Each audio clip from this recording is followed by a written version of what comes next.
Opposition ने जो जिस लैंग्वेज जो इस्तेमाल की उन शहीदों के लिए, कहते हैं शहीदों की समाधि पर बरस लगेंगे मेले, वतन पर मिटने वालों का वही आखिरी निशान होगा। वो शहीद हैं, चाहे वो उन्होंने अगर कोई जंग लड़ी तो कोई अगर लड़ाई लड़ी तो किसी लोगों के हक के लिए लड़ी। इस देश के कानून को मजबूत करने के लिए, इस देश के आइन को मजबूत करने के लिए, इस देश की डेमोक्रेसी को मजबूत करने के लिए वो लोग शहीद हुए हैं। और आज हम शहीदों के खिलाफ एक ऐसे लफ्ज़ अनपार्लियामेंट लफ्ज़ इस्तेमाल करेंगे तो वो शोभा नहीं देते। शहीद जिस मर्जी कौम का हो, तो लिहाजा जो जहाँ तक ताल्लुक़ है अपोजिशन ने जो लैंग्वेज और जो वर्डिंग इस्तेमाल की वो नहीं करनी चाहिए थी, क्योंकि वो लोग अगर इनको महाराजा जी के साथ इतना प्यार है तो ये 35A और 370 भी तो महाराजा ने दिया था। ये जो स्टेट टूटी है यूटी बनी है, ये तो महाराजे ने खरीदी हुई स्टेट थी। तो इनको उसमें नहीं प्यार याद आया कि महाराजे की बनाई हुई स्टेट और महाराजे का दिया हुआ स्पेशल स्टेटस जब उसको तोड़ रहे हैं, ख़त्म कर रहे हैं, तो उसमें क्यों नहीं बोले। इसलिए ये सिर्फ एक घड़ियालू आंसू हैं और कुछ नहीं, इससे ज़्यादा कुछ नहीं है। Thank you.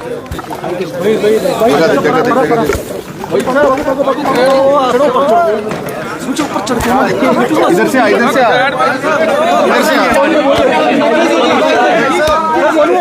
क्या कहेंगे जो 13 जुलाई पे आपने डिमांड रखी? भैया थोड़ा आगे चलो यार, यहाँ दरवाजा बंद हो गया, आगे चलिए थोड़ा, दरवाजा बंद हो गया, तो दरवाजा बंद हो गया, लग जाएगी।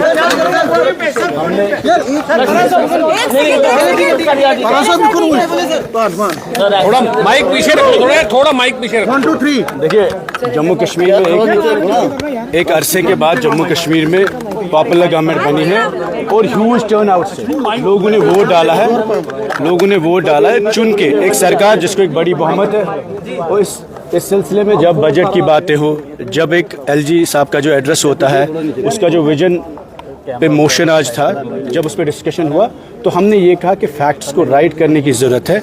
कई लोगों ने ये बोला कि हमारे लोग, हमारे वर्कर या हमारे घर वाले शहीद हुए हैं जमहूरियत में, इस मुल्क की जमहूरियत को बचाते बचाते। तो हमने कहा टू फैक्ट्स राइट, चाहे शेर कश्मीर शेख मोहम्मद अब्दुल्ला की कुर्बानी की बात हो या उनके जो कंट्रीब्यूशन जम्मू कश्मीर स्टेट में हो, या उसके साथ साथ 13 जुलाई की जो बात हम करते हैं, जो मुसलमान मार्टियर्स थे 13 जुलाई को जो शहीद हुए और उनका जो स्टेट रिस्पेक्ट होता था, उसके लिए एक शख्सी राज के खिलाफ जिन्होंने कुर्बानी दी ताकि जम्मू कश्मीर में जमहूरियत आए। और ये जो आज आप देख रहे हैं वो कुर्बानी इस मुल्क के लिए थी, जमहूरियत के लिए थी, शख्सी राज के खिलाफ थी, किसी फ़र्द के खिलाफ नहीं। सिर्फ ये गर्ज था उसका कि ताकि जम्मू कश्मीर की आवाम, जम्मू का हो, कश्मीर का हो, हिंदू हो, मुसलमान हो, बुद्धिस्ट हो, सिख हो, हर शख्स को जमहूरियत मिलनी चाहिए और आइन के हुकूक मिलनी चाहिए। तो ये कोई कम्युनल डे नहीं है, this is a day which represents the awakening of political journey and political freedom of people of Jammu and Kashmir. और इस दिन को 70 साल से एक रिवायत थी, यहाँ परंपरा थी, जिसको मिटाया गया 5 अगस्त 2019 को जब हमसे आइन छीना गया। उसके साथ साथ शेख मोहम्मद अब्दुल्ला साहब का भी दिन ख़त्म किया गया और उसके साथ साथ 13 जुलाई का जो दिन है उसको इरेज किया गया हॉलीडे लिस्ट में। तो हमारी डिमांड थी कि हमने हाउस में कहा collectively let us rise about the political differences, even though national conference के सबसे अपील की कि इन दोनों दिनों पर रेजोल्यूशन आना चाहिए कलेक्टिवली।